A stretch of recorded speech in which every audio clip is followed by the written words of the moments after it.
A lot of people try to be better at something they don't love. So we're operating based off the patterns that we've been shown in life. You actually work with Dan Martell, Jack DeLosa, the Entourage. You're one of the OGs when it comes to coaching, and you're not just a coach, you're an expert. How do you become an elite athlete in business and life? Actually, being elite is just dialing everything back to its most simple foundation.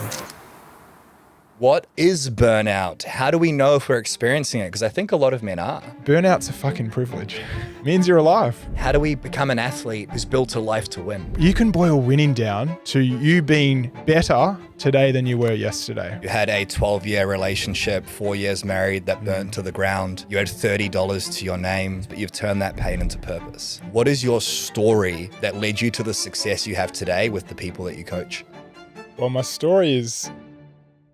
If you want to build a life where you are winning and performing at your best, whether it's building a massive company and extreme wealth, or just being a great husband or father, today's podcast guest, Leroy, has changed the game. He's worked with big names like Dan Martell and Jack DeLosa. He's one of Australia's best coaches in the realm of performance. So if you want to win and succeed in life, please watch this entire podcast, give it a thumbs up, share it with everyone you know. It's time to perform. Lee Sherman, you've worked with some of the biggest names in the world when it comes to coaching. You actually work with Dan Martell, who is got, I think, almost 2 million followers on YouTube now. Jack DeLosa, the Entourage. Some listeners will know who these people are, some won't. But you're one of the OGs when it comes to coaching, and you're not just a coach, you're an expert, but you've also been through massive amounts of burnout. What happened on your journey? What is your story that led you to the success you have today with the people that you coach? Well, my story is as simple as I've burnt out twice. But when I reflected on that, I was never really coached to win. So I grew up obsessed with sport, did triathlons, was good enough to get to the elite level, not good enough to get to the professional level and the Olympics. But who I was this athlete chasing an Olympic dream. And at about 21, I started to see the gap between me and the training partners that I grew up with. And I built this narrative that I wasn't going to make the Olympics. And so you start kind of drinking, you go to college, girls come into the picture. I started studying sports science, and I just quickly moved to coaching athletes. And that was where I started to find my natural kind of, the gifts that I had as an athlete, I could apply them into coaching. You fast track 10 years, all of a sudden I'm in business, and the same narrative played out again. I get to the top of my game. I started a startup. I was one of the first Australian founders to go to Techstars. VC funding. We were solving quite a difficult problem in the supply chain of hospitality. So just think cafes and restaurants sending orders to their suppliers. We were taking them off SMS and email and putting them into a digital product. It was really complicated. No one was doing this. But just as we get to this elite, the international level, I'm burnt out. I had no idea what I was doing. Growth kind of folded in on itself. So in 2018, Tony, I made a decision to close the company down, and it was the moment I felt the loneliest, because at that point your investors don't want to know you, because the end of their responsibility is the path has ended, and my life was kind of coming down to zero, and it took 6 months to get our customers off the platform. And during that time, every part of my life just burnout moved from a stage of like feeling stuck to absolute trauma. And it was kind of coming out of that, I started asking this question: how would you coach someone in business the same way you would coach an athlete? And that's been my lens of my world ever since. And that's kind of why I've been able to pull into these beautiful environments of like learning with Dan Martell, Jack DeLosa. I've been an entrepreneur in residence at Techstars. And it's helped me see what the way that the system is just not structured to properly help people to work from who they are as an athlete back to the sport they're playing. So that's what I do today. Amazing. Thank you for sharing that. And I know off screen we talked about at that time you had a 12-year relationship, 4 years married that burnt to the ground. You had $30 to your name. You know, there's a lot of pain that came with that experience, but you've turned that pain into purpose. Yeah, it's a typical story for many of us males. We get into these pursuits that bring the best out of us, but can also bring out the blind side that we have. And if you don't manage that blind side, things can fall apart. And when they start to fall apart in sport, when you start to have it's just one of the things that I do with a coach is I help people connect to these feedback systems.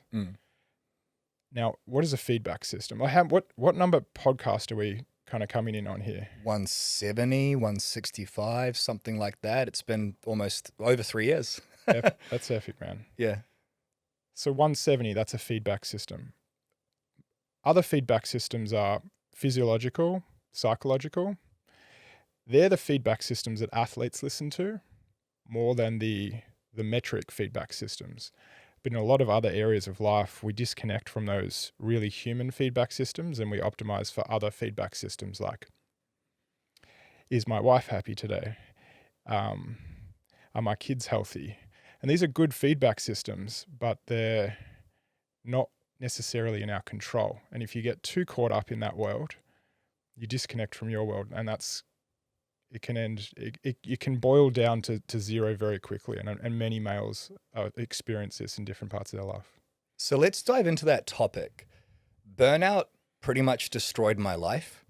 I thought I had everything. I had the houses, the car, the wife, the brand new daughter, the family I always wanted.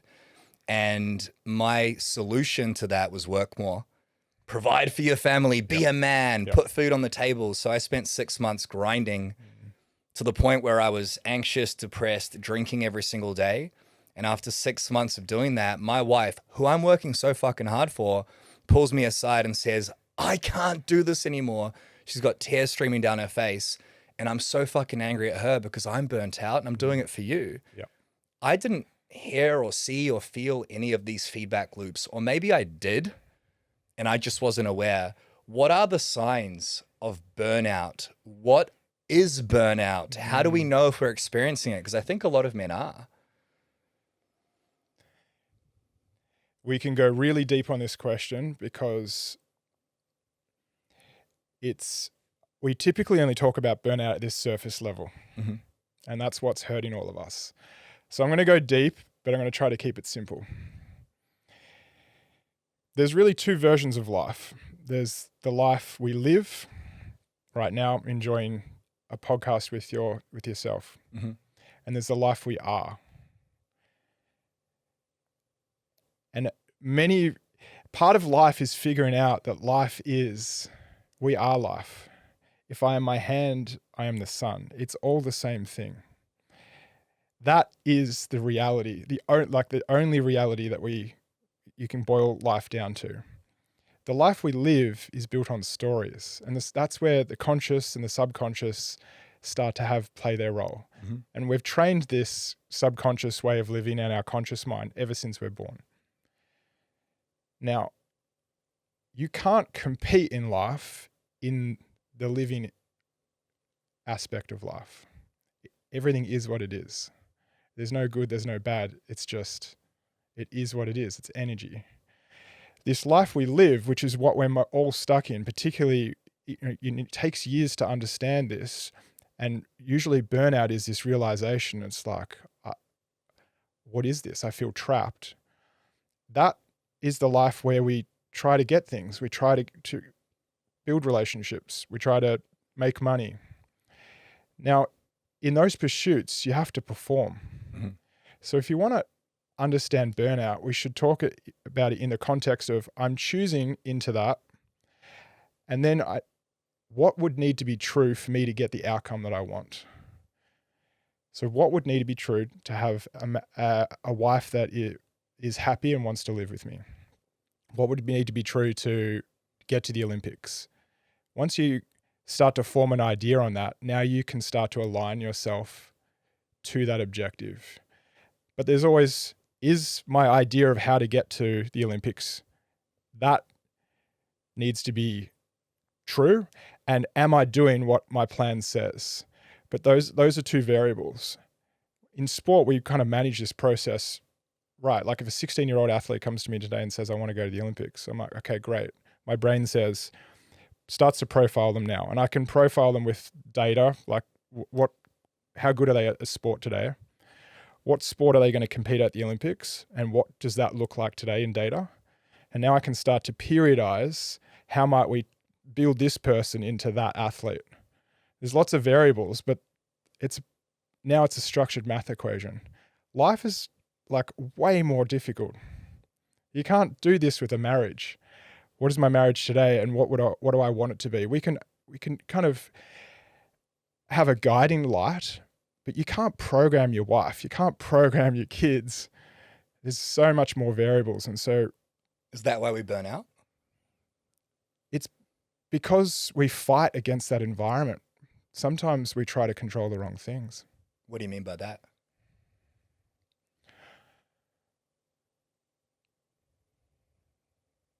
What was the decision what was the breaking moment for you? There have been many, the most recent one, jumping off a balcony, that happened. Massive arguments with my wife, that happened. But my second daughter was born in December 30th, 2024. And for 3 to 4 months prior to her being born, my wife and I started discussing how things get to be different. Mm-hmm. And we talked about the fact that I grinded for 6 months when Talia, my first, was born. We discussed the fact that I've been living in stress and overwhelm and fear for years. We discussed the fact that she can't do this on her own this time around. We discussed the fact that I promised her that things would be different and they haven't been. And it wasn't one breaking point. It was these constant stories in my head of like, I say I want freedom, and I say I want success, and I say I want peace, and I say I want to have a great life. Mm-hmm. But I'm repeating the same fucking pattern of wake up, grind, stress out, blame everyone. And that's not who I say I am.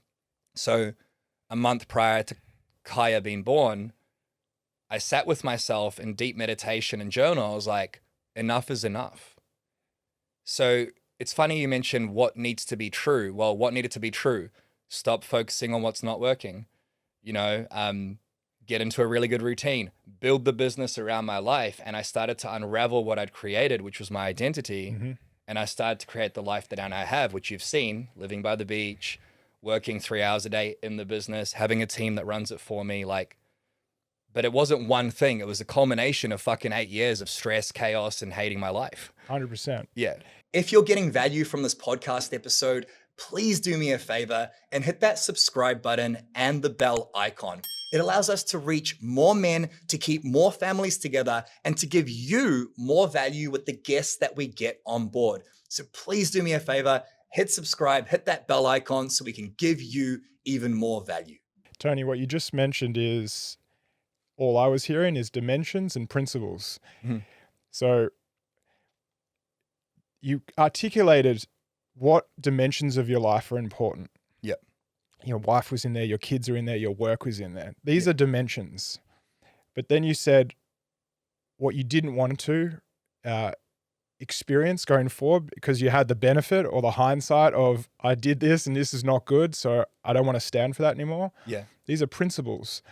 And I think that at the basis of is how we start to prevent burnout.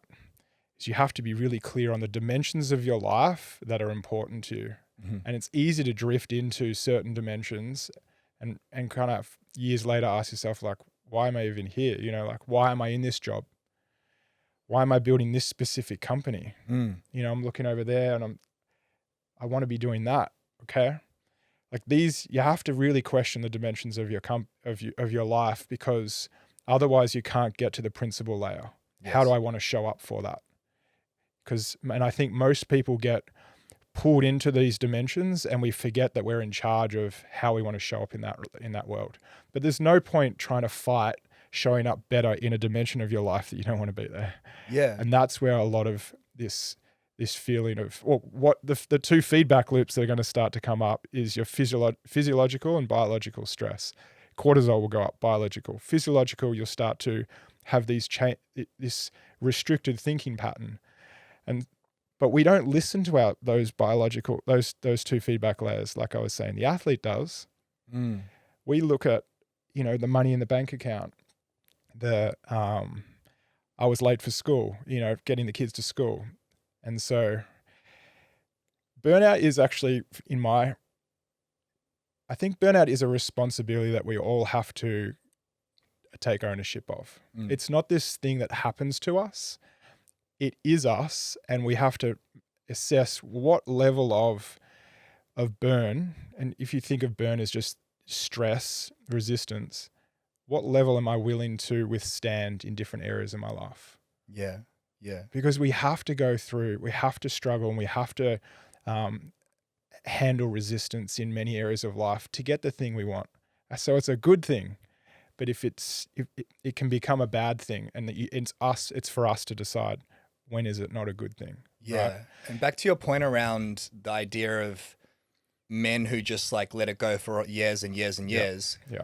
I understand that deeply. 100%. Because a lot of my clients have spent 12 years, 20 years building a company. Yep. And to sit with yourself and go, maybe I have the ladder up against the wrong wall. Yep. It's terrifying because my identity was my business. My identity was my team. For me to burn it all to the ground, which by the way, I wish I'd done sooner. Everyone who does it says that. It's fucking hard, right? And I was willing to go through burnout to build this thing I thought I wanted, to only look back and go, this isn't what I want. Why does that happen? Why do we do this? Yeah. We use these words like burnout is coming down to rock bottom, like it's burning down. Another way to think about burnout is you hitting the edges of something that's about to break. And one really good way to frame, to feel more in control of burnout, think of there's always two components in play. There's you, the athlete, and then there's the sport you're playing. And the sport is just the growth model of the thing you're trying to win at, right? So your marriage is a growth model, very undefined and unpredictable. But if you can build some structure around it, that helps caretake what is good and what is protect against what is not good for that marriage, great. But business, we can do this, right? And so the athlete and the business, the sport needs to be aligned. You went to CrossFit this morning, right? Yes. 4:30. 5 days a week. If I took you to a triathlon training camp, how would you feel? I'd be very upset at you. Which is crazy, right? Because like your energy systems are pretty comparable to a triathlete, but the skills are just like wildly different. Yeah. And a lot of people aren't seeing the nuance of the thing that they're enjoying in life, like their company. There's a sport that really works for them, and there's a sport that really doesn't work for them, would make them unhappy. And a lot of people aren't seeing that they can change that. They can change their company model to suit them, who they are as an athlete. The connective fabric is the leadership. And so burnout is when your leadership system is just like really stretched to the edges, because it's not clear, you're not clear on who you are as an athlete and what sport you're playing. So let's dive into that, because this principle sounds quite high level. Let's bring it to the business owner, the plumber who's got 3 staff and a wife that's upset at him for working too much. Let's bring it to the guy who's got $100 million company and 1,200 staff. Let's bring it to the guy who's a employee making 200 grand a year who just wants to get ahead in life. How do these men figure out what their sport is, and how do we even begin to think about this game of business or life as an athlete? It sounds simple in principle. What does it mean, and how do we begin to do that? How can a listener do that? Okay. There's only 3 components of any. I think of business as a company, and it's better to frame, if you are the owner of a company, think about your business as a company, not a business, because a company is made up of 3 things. It's made up of a business. It's made up of the market that business serves. But those 2 things need a decision maker. The leader or leadership is the decision-making engine. So if you think of a company as 3 pillars, market, business, and leadership. Here's how you break it down really practically. If you're in business, grab a piece of paper, write the name of your last customer at the top, and then write out every interaction that customer has taken in your world. So if it was I work with a lot of software businesses, maybe it's like I visited the website, I signed up for a demonstration, arrived at the demo, signed the contract, blah, blah, blah, right? Plumbing business, made a call, spoke to Cheryl, got a quote, plumber rocked up. The piece of paper that you're writing is from your customer's perspective. What interactions did they do? Now, chunk that piece of paper into 3 sections. Where's the part where they were working to start engaging with you? We're going to call this your growth marker 1. Like, when did they really become engaged in the idea they might want to do business with you? Growth marker 2 is when they become a customer, sign the contract, paid the plumber, whatever it is. Look now for what we call growth marker 3, which is when did that customer activate? So they've paid you, but they're expecting something in return. When they get that, or they feel like they've got that, that's the moment you've activated them. That's the moment they'll come back. Look for that marker. All right, so now you've got a piece of paper which your business did the things to move them. The market you can measure based on those markers. Now ask yourself, how many people in the last 7 days got to growth marker 1? How many moved to growth marker 2? And how many moved to growth marker 3? Now we've got a picture of movement of your market, and your business is the systems and the structures that moved that. Now, I just ask you, in the next 7 days, or we can say the next 30 days, what needs to be different? And whatever comes out of your mouth, now the leadership is talking. And if you can start to kind of see that the business is just things you've built in the past, the market is just reacting to the things you've built, leadership is how you control growth, or how you stay stuck in the challenges you've got. This becomes an unfair advantage when you can start to see your leadership as that system. Now ask yourself, who am I as the athlete inside that system? Because me, the athlete, is also at home with my wife, my kids, at my gym. I show up as different with a different intent for those environments.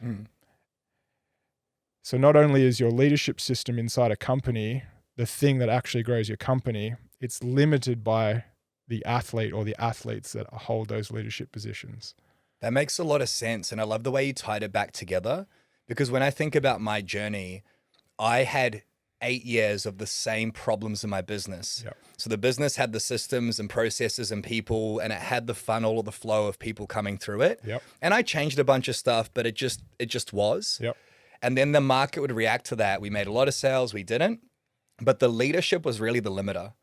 You know, and if I think about the last 9 months of business, where it's the first year of my life where I'm at peace most of the time, and the business is doing amazing, what changed was my leadership and my perspectives, and I became a different athlete. A good example is, it's like I went from playing in the A-League in Australia for soccer, and I went to the Premier League. And that shift happened like that. It happened within months, but it took 8 years to get there. And one of the most common things I hear from clients is, I have the same problems over and over again in my business. I have the same problems over and over again in my marriage. Is that why? Because the leadership or the athlete that we are is not adapting or changing? Like what's causing that as an athlete or leader? This is a good question, and there's no easy answer, right? You can't get to the Premier League unless you've played enough soccer. So you had to do 8 years of soccer to earn the Premier League. And you're kind of describing it like it was 8 really tough years. And I guess the question you're asking is, did I have to go through those tough years, right? Like, no, but I just wasn't easier. Ready. Yeah, exactly. So you have to go through the process, right? You got to get the reps in to form the character. So if you want to be a great husband, well, just know that you'll be a better husband in 2 years than you are now if you keep intentionally stepping into the role of husband, because anything great is stacked. And so I think sometimes we try to optimize like for the short term, It's an interesting question because you have to. Here's the only thing we know: we don't get out alive in this life. So if you take that lens, you've got a limited time to do the things you love. Focus on the things you love, and then the question of how can I be better at that makes more sense. Because a lot of people try to be better at something they don't love. And you, Tony, you love what, like, it's really obvious that you love what you do, man. Like, and so those 8 years were probably the perfect 8 years for you. Can I also just say on that point, my wife always says to me, you're so resilient, because she's seen the ups and downs. Mm-hmm. And I've been coaching online for 8 years, and I've seen so many coaches come and go. Yeah. And I've had so many moments where I wanted to throw in the towel. Yep. And I've had so many moments, it hasn't happened this entire year, where I'm like, do I actually want to do this? And what kept me in the game was the love. Yep. Like, I fucking hated it, Yep. but I loved it. Yep. And I think a lot of men are playing a game that they don't love whatsoever. They fucking hate it, but they keep pushing through it and they burn the fuck out. Yep. I don't think, I could be wrong here, you're the expert, but I don't think you can experience too much burnout when you're on purpose and you fucking love it. Yeah, you're talking my language. Yeah. It's not burnout. It's just a strain that you're willing to uphold. It's stress. You look at it, how a triathlete trains or a bloody CrossFitter. Yeah. It's an insane amount of resistance and stress on the body, but they choose into it. And the way that they interpret and manage that stress is considered for the level at which they want to play. So if you want to become, if you wanted to be at the World Championships for CrossFit last week, like Claire Toomey, she handles an extreme amount of stress on her body, month in, month out, year in, year out. But she knows when the stress is signaling something that doesn't align with her goal. You know, might be injury, might be mental fatigue. And I think this is the process. Like, burnout's a fucking privilege. Means you're alive. And you can ask the question. And we shouldn't be ashamed to ask the question, do I even want to do this anymore? It's actually a really great question to ask yourself. You just check in, you know? And I think sometimes when we ask those questions, we're kind of saying, coming from a negative place. Yeah. It's like everything sucks, therefore can I keep going, as opposed to things are challenging. Do I want to do this anymore? Well, maybe there's a better way to play this game. Yes. As opposed to, can I even play this game anymore? Yes. Yeah. And it's just a reframing of it is, what do I need as an athlete right now? Do I need this business in my life? Yeah, I do. Because it serves this, this, and this. If I was to take the business out, the men that need this service wouldn't have access to it. They'd have to go somewhere else. Okay, right. So you start to kind of like form, if not me, then who? And if you can come back to that, man, learn to handle the stress, because we just need, that's what we need more in life. We need more people building things and living the life that they are authentically aligned to. It's not easy. But learning to handle stress is just part of who an athlete is. I love that frame. And when you talk about Claire, is it Claire Toomey or something? Yeah. Yes. So an athlete, they embrace stress, they chase stress actively, but they know exactly when to taper back, when to take a rest day, when to sit with themselves and feel what they're feeling. As business owners, as husbands, as fathers, we don't really learn that skill. Yeah. We sort of just push our head through a brick wall day in and day out. And this is why heart attacks, anxiety, depression, and divorce are so rampant. Yep. So you talk about being able to see stress as a privilege, and how does somebody who is stressed the fuck out right now, who is questioning everything, how do they even begin to do that? What are the recovery protocols? What are the things they can do practically to really sit with that?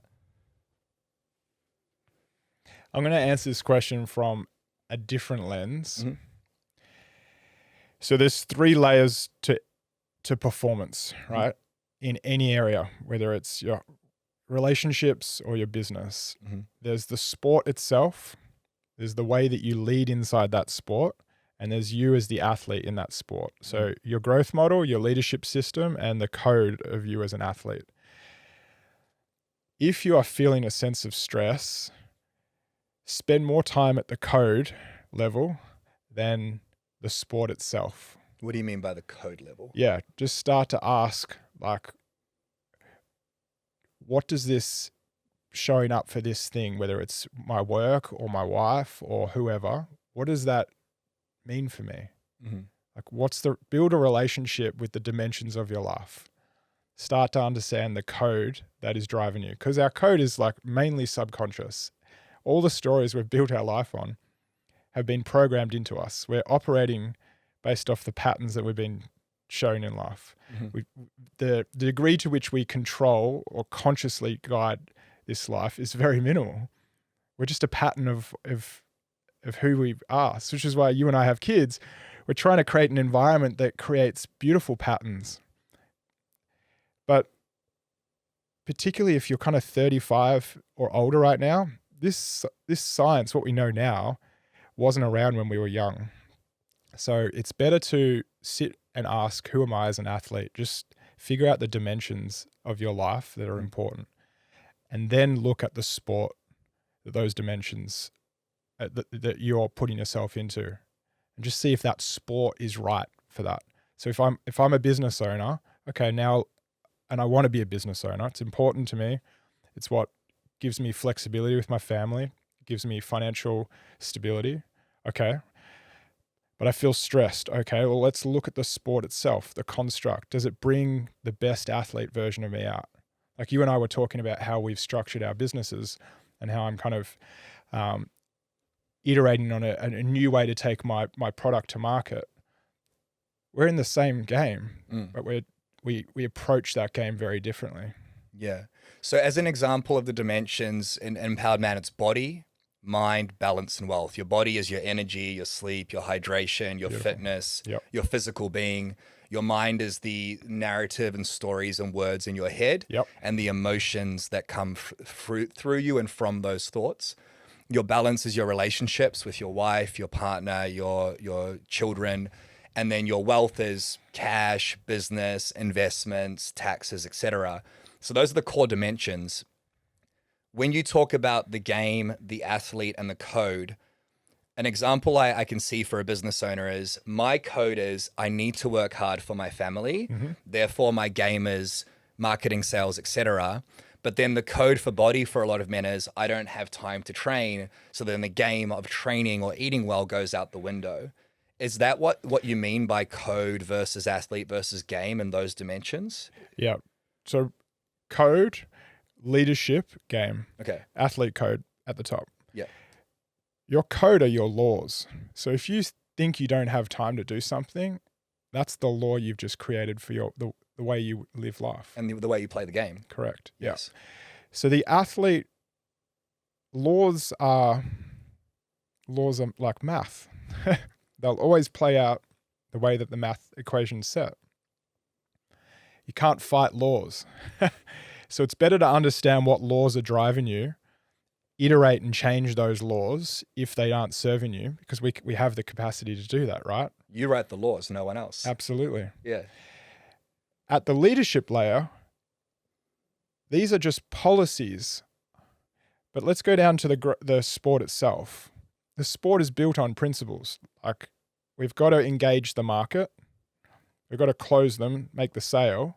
And if you really want to run a great business, you've got to activate them. So there's 3 principles about how to move your market. Those principles, you can go deeper into it. Like, you can say how you want to, what you want to stand for in terms of how you charge for your market. You know, most people, you and I know, most people undercharge for the product they're building. That's probably because if you go all the way back up to who they are as an athlete, they might not believe they're worth more. They might not believe that the market will give them more because they've had a bad experience. But there's a principle that they're building on right now that states they're charging what they are. You can change these principles, but you do it at the policy layer. Now, I don't want to get too complicated, but if you think of leadership as a set of policies, it's just a set of instructions to make sure that the way you live, the laws by who you are as an athlete, are enacted in the game. So give me a practical example of that. So Yep. let's say every man wants to be wealthy, happy, healthy, have lots of sex, have connection, be respected, be desired, and have freedom in their business. Like Yep. I don't know any man who doesn't want that. Yep. What are the policies or laws that are going to help us put that into our game, that reality that I just described? What are some policies or laws that you would recommend we Let's just open say you up to? run you're in the game of property development, Mhm. and I don't know a lot about the game, but I know that you have to find the properties Mhm. before anybody else in the market's going to find them. You have to raise the capital, Yep. purchase the property, and then turn that property into an asset and sell it and make the profit. Okay. So like if we just look at how the game operates, maybe making phone calls is how you find these properties. Mhm. So the game is built on, let's just say, if you're a property developer and you're not making phone calls or meeting people, then you're out, you're not in the game. Mhm. All right. So I know that the part of the game is making phone calls. This is the same as like real estate. If you're a real estate, selling or buying real estate, if this is the game you want to play, Mhm. make a policy that I make 50 calls every day before 11 a.m. If you want the money and the game requires you to make calls, just figure out what level do I want to play the game. I want to talk to 50 people before 11 a.m. Okay. And make it a policy now. The leadership layer, act like that. Like the athlete who does a 4-kilometer run every morning, that's one of their policies. That's a non-negotiable standard for them. You got it. Your Yep. policy is what you say, 4 or 5 days a week? 5 days CrossFit. 5 days a week CrossFit. It's non-negotiable. It's exactly. It's a Yeah. policy. Yeah. Once it's a policy, it's like if you think about a policy inside government, Mm. you have to follow the policy, right? So that's why I like laws, policies, and principles. We can change the principles, and the principles have to align to who we are. It's really, this is where burnout happens. If you, let's just say you're a family man and you care about the health and well-being of your family, but you aren't delivering financially on their needs of, and I've been there before. Mm. That's not solved. Can we solve it at the leadership layer? Like, can we do better inside the sport? Or should we like look at the sport itself? Mm-hmm. Like, is the business, I'm in a job, is that going to give me the financial stability? No. Okay. So we've got to principally we've got to change a few things, and then we work on leadership. Mm-hmm. But I think most people just get stuck at these principles and policies of their life that they don't even know are controlled by, because they're not in touch with the laws. If you want to actually take this framework that I shared and apply it to your life, it's part of our Empowered Man Armory and our app that we've spent almost 250 grand on. If you want access to a powerful system where you can use this reframe system I just shared with you every single day, then find me on Instagram at Tony Empowered Man, TONIEMPOWEREDMAN. I'll put the link down below as well. Send me a DM saying reframe, and I'll give you this exact framework as well as early access to the Empowered Man app when it launches. So what are the laws that you'd recommend every man gets to open their mind up to? Because the way I'm hearing this is like, one of my laws is that I prioritize my health and my fitness above all else before business. Yep. One of my, and I don't know if this is a law or a policy or a principle, my law this year is my business is built around my life. So like my life comes first. That's a law. One of my laws is that I take my wife out on a date, or maybe that's a principle or policy, every Friday, no matter what. That's actually a policy. That's a policy. Inside the dimension of like. So what's the law above that? So let's say there's a man who isn't prioritizing his relationship. I want some practical laws that people can go, that's a law that I get to open my mind up to. Well, why are you taking your wife on a date? Because I get to prioritize her and make her important. And to make something important, I import it into my consciousness. And I know that if I don't take my wife out on a date, my relationship begins to suffer, which in turn fucks my business. But that's all happened through introspection and lessons. Sure, you created a connection there, but like, let's just simplify it. Why do you want to why do you want your wife to be happy? Because when she's happy, it makes me feel really good, and I typically get laid that night. Awesome. Okay. Yeah, like so I get connection and sex. great.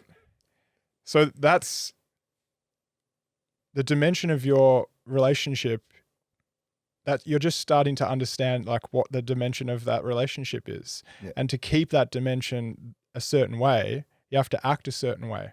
Yeah, there's like a set of rules that get to be followed that, like math. Yeah. I take Rosie out. I listen to her at the end of the day when she vents. Yeah. I give her good food. Yeah. We come home, we watch a show, we hold hands, we have sex. Like there's a mathematical equation that occurs. Does that make sense? Yeah. Yeah. The point is like, there's no answer to your question. There's no, before I said there's two versions of life. There's the life we live and there's the life we are. Yeah. Well, the laws there are no laws. But that's confusing. Yeah, which means we have to control the narrative of us as humans because it is a law. It drives how we think, creates the expectations for our life. So if we're thinking a certain way, if I want my wife to be happy and then therefore I do some things to try contribute to that happiness and I don't get the outcome that I was expecting, it creates tension, right? And I would know like a lot of your relationship with your wife is just because you love her too, right? And so you want her to have her own experience of life. And so the date is more than just like a math equation. It's just how we understand what's important to us at the moment in life. Yeah. I've realized throughout my life that there are some simple math equations. If I do this in my business consistently, this is the outcome I get. If I do this in my relationship consistently, this is the outcome I get. Yep. And I've optimized my entire life for outcomes. Yep. And I don't know if it's the right or wrong way to do it. Well, if I do this policy, I get X in whatever dimension, right? And so here's one thing for the listeners that always to be thinking about. There is always a dimension. What is this? Like, what am I talking about here? Like wife. And then the action is the way that you're stepping into that sport or that environment. It can feel a little bit like unemotional, us describing like a marriage as a sport. Well, it is a bit of a sport because sometimes you lose and sometimes there's score getting kept. That's it. It's an environment that you don't have control over, but you're stepping into to play.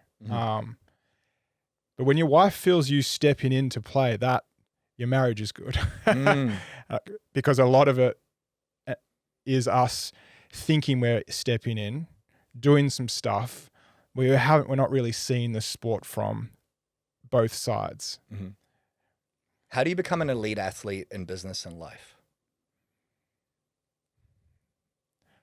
That's a really good question. Because I would assume a lot of the listeners, and maybe this is just my bias, but my favorite clients are people like me, and I just want to win. And you said something at the beginning of this podcast. I was never taught to win or trained to win. I was never coached to win. I am addicted to winning. I love it. It feels so good. And my life is just winning right now, but it was 8 years of feeling like I was losing. So when I ask that question, I come from the frame of if somebody listening right now just wants to be a winner, like as a man, you want to win. It feels fucking good. How do we become an athlete who's built a life to win? You know? You learn to build a relationship with performance. If you can boil winning down to you being better today than you were yesterday. Now, if you think about how that game plays out, in 7 days' time, if I have to be better every day than I was the day before, you start to get this compounding pressure for what it takes to be better. It's not incremental anymore. With growth comes a higher challenge to meet continued growth. You see this in technology businesses, like you get a 101 lesson on this, but it's also with sport. What do you put over your head on a barbell in a snatch right now in CrossFit? Oh, snatch is one of my weakest ones. I think I can do like 70, 80 kilos. Okay. But I squatted 170 2 weeks ago and I was stoked with that. Overhead. No overhead squat, just a regular squat. Insane. Yeah.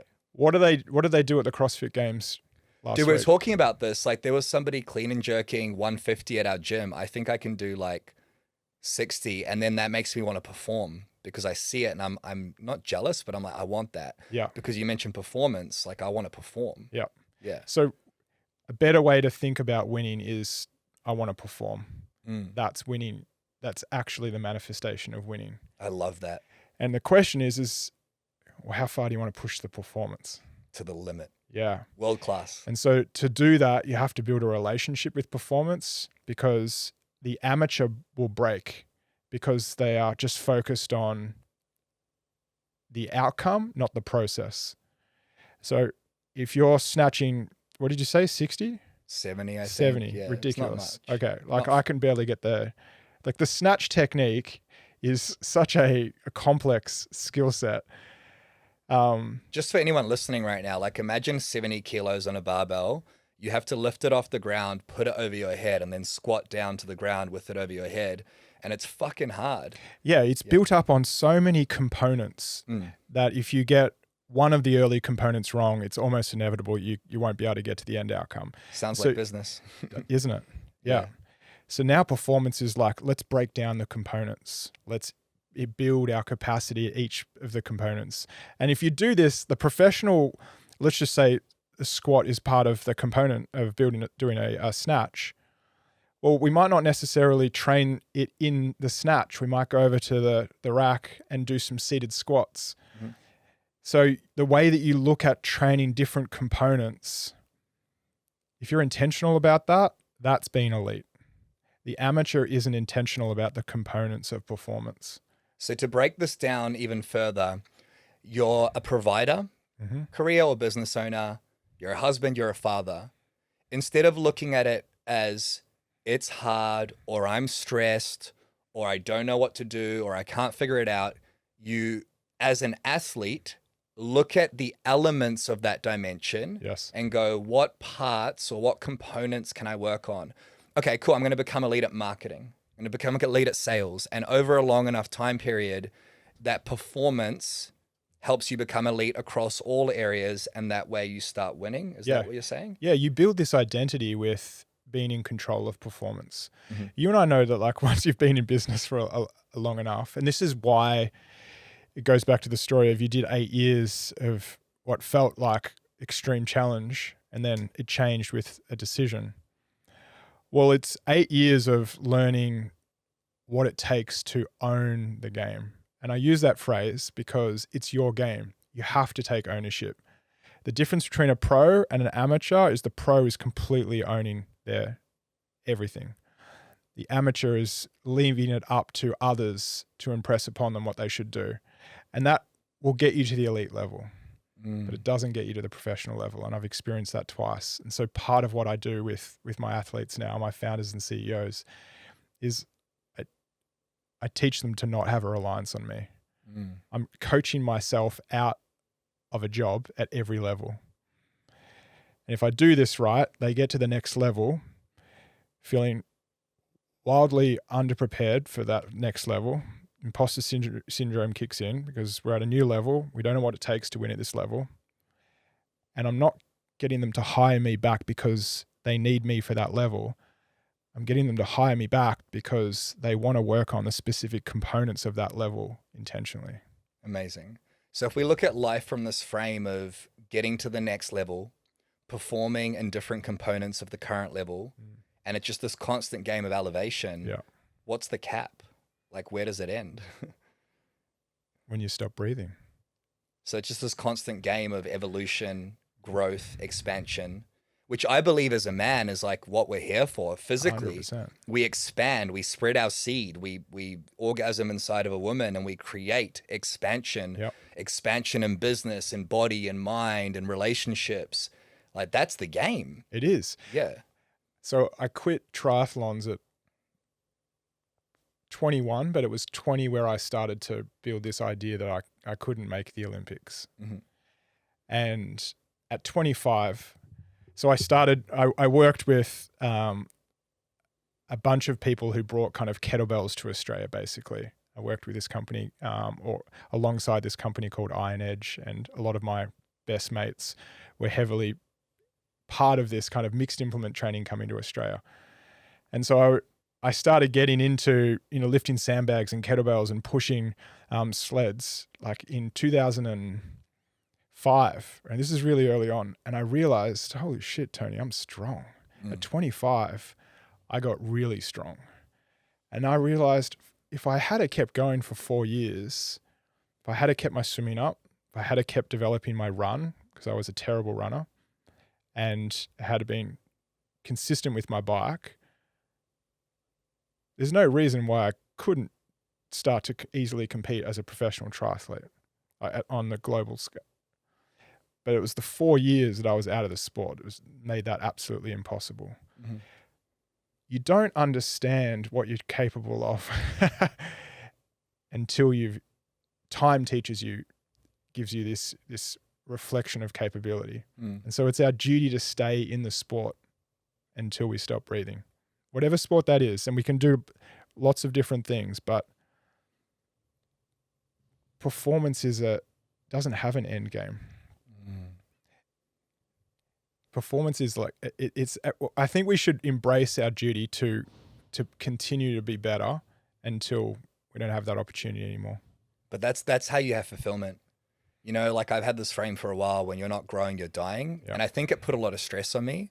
Whereas now my frame is more, I'm here to grow and expand, and I love it. Yeah. And it's not a frame of I'm not good enough or I need more. It's like I desire more. I think a lot of men are lacking that. Yeah. I want to touch on coaching, and we're at time here. You're a coach and I'm a coach, and a lot of people don't really understand what coaching is. So can you explain why having a coach is important, how to utilize a coach, and then how do we actually start to coach ourselves? It's sort of 3 questions in there. Yeah. But why is a coach important? How do we utilize a coach, and how do we coach ourselves? Well, let's start at the third part. Yeah. The coaching yourself is the responsibility to do what we just said. To honor this life is to give it your all until you can't give it anymore, until that breath takes away. So we have to learn how to do that sustainably. We have to develop this relationship with performance that's sustainable. It can't be just win at all costs. Things come crashing to the ground and then you rebuild. That's a really up and down way of living life. The way that you develop your capacity is up and down, but the way that you should approach your sport should have from a place of longevity. So you have to become a great self-coach. You have to learn to self-coach your way through problems. And can I just clarify from what you've said earlier, part of that is understanding the components of your life, understanding your laws, understanding when you're getting signals or feedback around burnout or stress or overwhelm. All of that comes underneath coaching yourself as an athlete. Yeah. Coaching is just asking good questions of yourself. And if you ask good questions of yourself, you'll typically see change, and that'll improve the next set of questions you ask. Coaching is just asking really fucking great questions. And when you go and get a coaching certification in different areas of life, they'll help you with a set of basically questions. If you go and get a Cert 4 in personal training, you'll have a set of routines or protocols that your tool bag, right, to help someone build a level of fitness. But if you want to help build an Olympic athlete, you got to get a few more tools in the bag. So coaching is just tools in the bag, but tools in the bag is just good questions. You get that over time. So what is a coach? I think a coach is someone who cares about the line, not necessarily the dots. And so you just take the line, metaphorical line of life, or where you are today and where you want to be. Or a line can be, you can look at the past. The line is life. And the dots are those moments where you are getting help or you're talking with a coach. So, or an advisor. So people show up as dots on your own line. That's us as a coach. But a real coach isn't trying to optimize for that point in time. They're considering, what does this point in time mean for this person's line? Like, let's just make this really simple. 16-year-old athlete comes to me today. I want to go to the Olympics. All right. I profile them. I look back in their life, like what have they done to get here? And I'm looking at the trajectory from where they are to where they want to the Olympics. My fiduciary responsibility in sport is to not get that athlete injured along that path of growth. Mm-hmm. To do that, I have to show up a certain way in those interactions that I have. Mm-hmm. So coaching is caring about the line, not necessarily the impact that you're going to have in any one moment along that line. Mm-hmm. And advisors is kind of the opposite. When you advise someone, you're trying to have maximal impact in that moment in consideration to the line, but you aren't necessarily owning or part owning responsibility of that line. And there's a distinct difference. Like we just built our Empowered Man app, and the whole purpose of it is to teach clients how to self-coach. Yeah. You know, how to work through negative emotions, beliefs, stories, how to set yearly, quarterly, monthly, weekly targets, how to reflect on those things, how to actually build upon them so you can win in those components. Yep. And I think a lot of men think they can do this shit on their own. And maybe you can, but it's much slower. You need a coach because you just introduced time, right? Mm-hmm. And time is the line. And with time, one thing that you can easily get stuck inside of is your own perspective. Mm-hmm. And the line requires your perspective to grow. That's where your better questioning comes from. So if you bring in an external coach, in addition to you being learn yourself coach, that's how you get the maximum out of your own line. Yep. I've realized that like time is the game. I've currently got a property development coach, a CEO coach who's built a 12th fastest growing company in Australia. Yep. I have a health coach, Yep. genetic testing, and I just hired a online business coach who's built a 200K a month profit. And the reason I hire those people is not necessarily because I don't know what to do. Like there are blind spots, but in my mind, I'm like, if I pay this guy $36,000, which is a lot of money, Yep. but he teaches me one thing, Yep. fills one blind spot or one gap that makes me $360,000, I've just sped up a year or two of my life. Yep. Or I could just learn the hard way. Yep. And a lot of men don't think that way. But it's good to distinguish too that there is a lot of people show up as a coach in the market and then more of an advisor. For example, what you just spoke about then, like if you can just learn one thing from this person, it'll have a radical change.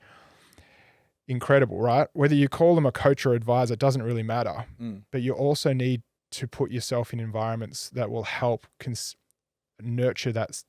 So being inside the Empowered Man world gives you a space to keep showing up in addition to these assets that will help you just change things in the moment, right? So that's advice versus like the coaching is more, how do we make it long-term and go into the future? Yeah, which is why coaching often gets pulled into this community space because you've got to keep showing up for coaching to be effective, and community is a really good anchor for that.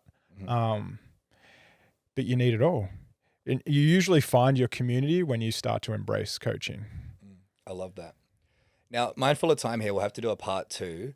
Let's say you've listened this far and you want to be an elite athlete, you want to be world-class, you want to win and perform in your body, in your mind, in your balance, in your wealth. What are 1 or 2 key takeaways you want the listener to walk away with right now that they can implement today to start winning and performing? Own the game. Just think that it is your game to own, and you do that by questioning you as the athlete consistently. What parts of my life am I enjoying? What parts am I not enjoying? How am I showing up?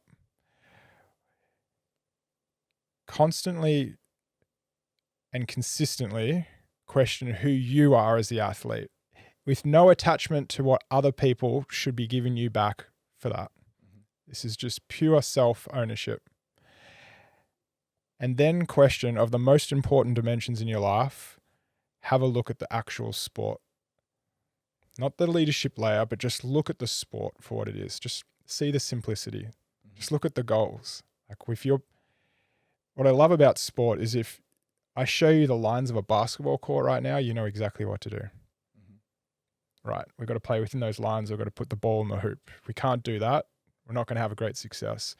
So just think and own who you are as an athlete and look at the simplicity of your sports, because then you can then start to enjoy the leadership layer. But actually being elite is just dialing everything back to its most simple foundations. Because when you simplify it, it's like in your body, what sort of athlete are you and what's the game you're playing? Correct. In your mind, what sort of athlete are you up here? What Yep. sort of game are you playing? Yep. In your relationships and Yep. balance. Yeah. It's not rocket science. It's and not. if you simplify it, what are the components in that game? Yeah. And how do I show up as an athlete in each of those components? Yeah. It's not hard. And if you are doing that, what athlete am I playing and what are the components of the game? Mhm. And you're getting this, I don't want to play that game. Great. Change the fucking game. That's it. But if you're like, wow, this is awesome, boom, go into that leadership layer and just start to now just be really intentional about that. Yeah. Amazing. This has been incredibly insightful and way too short. We've got another pod coming in after this. Where can people find you? Where can we follow you and continue the journey? Absolutely. Coach_Leroy on Instagram or hillspeed.com is where you can access my coaching. Yeah, and you have quite a powerful system that really accelerates the process. So yeah. My sweet spot is working with people building really big tech companies, marketplaces, SaaS, AI, but I love working with CEOs who have a really clear mission. Love that. Amazing. Thank you so much for being here, brother, and flying up from Sydney to share this day with me. Appreciate you. It's been a pleasure. Thanks, Tony. Thank you. If you want to actually take this framework that I shared and apply it to your life, it's part of our Empowered Man Armory and our app that we've spent almost 250 grand on. If you want access to a powerful system where you can use this reframe system I just shared with you every single day, then find me on Instagram at Tony Empowered Man. TONIEMPOWEREDMAN. I'll put the link down below as well. Send me a DM saying reframe, and I'll give you this exact framework as well as early access to the Empowered Man app when it launches.